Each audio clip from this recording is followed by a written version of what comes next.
दूसरे नंबर पे आता है मीड का सिद्धांत। मीड की जो थ्योरी थी वो कूले से अधिक व्यवस्थित थी। तो कूले और मीड के सिद्धांत में ज़्यादा अंतर नहीं है, सिर्फ मात्रा संबंधी ही अंतर है। तो कूले ने जहाँ आत्म के विकास में व्यक्ति और समाज की पारस्परिकता पर बल दिया है, वहीं मीड ने व्यक्ति की अपेक्षा समाज को अधिक महत्वपूर्ण माना है। यानी कि कूले ने जहाँ आत्म के विकास के लिए कहा था कि व्यक्ति और समाज की अंत्यक्रिया होनी ज़रूरी है, उनकी पारस्परिकता पर बल दिया था, वही जो मीड थे उन्होंने उन्होंने व्यक्ति की अपेक्षा जो है समाज को अधिक महत्व दिया है। अमेरिकन समाजशास्त्री और मनोवैज्ञानिक जॉर्ज हर्बर्ट मीड ने आत्म की चेतना को समाजीकरण का आधार माना। यानी कि उनका कहना है कि जो समाजीकरण होता है व्यक्ति का, वो आत्म की चेतना के आधार पर होता है। आत्म की चेतना पूर्णतः सामाजिक है, क्योंकि इसका निर्माण सामाजिक अंत्यक्रिया के द्वारा होता है। मीड ने व्यक्ति के दो स्वरूप बताए हैं। यानी जो मीड है उन्होंने कहा है कि जो आत्म चेतना होती है वो पूरी तरीके से सामाजिक होती है, यानी इसका विकास जो है पूरी तरीके से समाज पर बेस होता है। ये सामाजिक अंत्यक्रिया के द्वारा होती है। तो उन्होंने जो है व्यक्ति के दो स्वरूप बताए हैं। सबसे पहले नंबर पे आता है जैविकीय व्यक्ति और दूसरा आता है सामाजिक रूप से आत्मचेतन व्यक्ति। तो जैविकीय व्यक्ति जो होता है, जन्म के समय बच्चा एक जैविकीय प्राणी होता है। उसमें कोई तार्किक बुद्धि ना होने की वजह से वो अपनी आंतरिक प्रेरणाओं के अनुसार ही व्यवहार करता है। यानी कि जब बच्चा पैदा होता है वो पूरी तरीके से एक जैविकीय प्राणी होता है, उसमें कोई अपनी समझ या कोई तार्किकता नहीं होती। वो जो भी कर रहा होता है पूरी तरीके से जो उसकी आंतरिक प्रेरणा होती है उसी के अनुसार कर रहा होता है।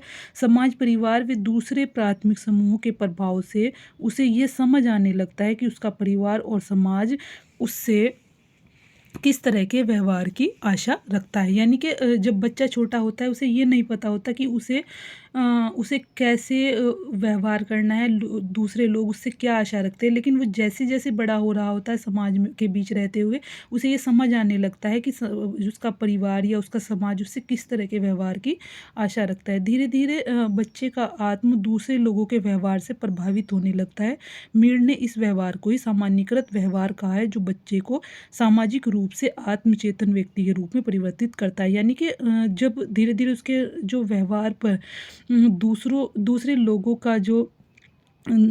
के जो व्यवहार का फर्क पड़ता है, उसी से उसका धीरे धीरे जो उसके व्यवहार पर दूसरे लोगों के व्यवहार का फर्क पड़ता है, तो उससे उसका व्यवहार का वो जो है एक सामाजिक रूप से आत्मचेतन व्यक्ति के रूप में बदलने लगता है। तो मीड स्वयं के बारे में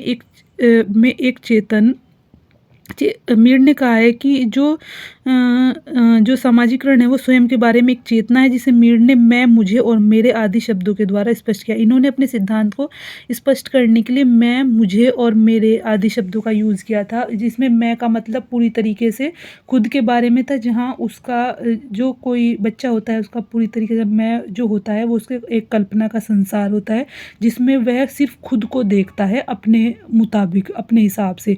जो उसका मुझे होता है, मुझे में उसके परिवार का और उसके जो उस जिन्हें वो पसंद करता है उन चीज़ों को वो थोड़ा थोड़ा इन्वॉल्व करने लगता है मुझे कि उसमें। और मेरे में जब मेरे वाला जो चेतना उसके अंदर आ जाती है, तब उसके साथ वो सही के साथ चलना शुरू कर देता है कि उसके लिए कौन सा व्यवहार सही है, ना कि वो अपनी मनमानी करे किसी भी व्यवहार के लिए या किसी भी चीज़ के लिए। आरंभ में बच्चा विभिन्न प्रकार के संकेतों अथवा चेष्टाओं के द्वारा दूसरे व्यक्तियों के विचारों को समझना शुरू करता है। बाद में भाषा के द्वारा दूसरे के व्यवहारों का स्वयं के व्यवहारों में समावेश कर लेता है। मतलब कि शुरुआत में वो अपनी मनमानी करता है, फिर धीरे धीरे वो संकेतों के द्वारा और चेष्टाओं के द्वारा मतलब दूसरे के व्यवहारों को वो समझना शुरू करता है। बाद में जो उसे बेहतर लगता है उसे वो अपने अंदर लेना शुरू कर देता है। बाद में भाषा के द्वारा दूसरे के व्यवहारों का स्वयं के व्यवहारों में समावेश कर लेता है और इस प्रकार उसमें विभिन्न प्रकार की भूमिकाएं अदा करने की क्षमता उत्पन्न हो जाती है। यह वह स्थिति है जिसे मीड ने आत्म का विकास कहा है। चूँकि जब बच्चा जैविकीय प्राणी होता है उसे नहीं पता होता कि उसे किसके साथ कैसा व्यवहार करना है, किस तरह किसी सिचुएशन को संभालना है। तो ये जो आत्म का विकास होता है ये धीरे धीरे होता है और बच्चा धीरे धीरे उतना एबल हो जाता है कि वो किसी भी किसी भी क्षमता किसी भी भूमिका को अदा करने के लिए तैयार हो जाता है, उसके अंदर वो क्षमता उत्पन्न हो जाती है कि वो किसी भी स्थिति को संभाल सकता है। तो इसे ही मीड ने आत्म का विकास कहा है, जिसमें एक जैविकीय प्राणी से व्यक्ति सामाजिक प्राणी के रूप में बदलता है और उसे तैयार करने में एक समाज का बड़ा हाथ होता है। इसलिए मीड ने व्यक्ति से ज़्यादा समाज को महत्व दिया है। तो जब एक व्यक्ति पूरी तरीके से समाजीकृत हो जाता है, तो उसमें जो मीड ने निष्कर्ष दिए हैं वो ये दिए हैं कि समाजीकरण का तात्पर्य आत्म का समुचित विकास है। यानी उनका जो सिद्धांत है, उसका जो निष्कर्ष है वो यही है कि समाजीकरण का मतलब ही व्यक्ति का आत्म का समुचित विकास करना है। दूसरा, आत्म का विकास दूसरे लोगों के सामान्यकृत व्यवहार को अपने व्यवहार में समावेश होने से संभव है। यानी आत्म का विकास कब होता है? जब हम दूसरे के व्यवहारों को अपने व्यवहार में मिला लेते हैं। तीसरे नंबर पे आता है आत्म का विकास होते ही व्यक्ति एक जैविक व्यक्ति से सामाजिक रूप से आत्मचेतन व्यक्ति के रूप में परिवर्तित हो जाता है। यानी कि वो एक जैविकीय प्राणी से सामाजिक प्राणी बन जाता है।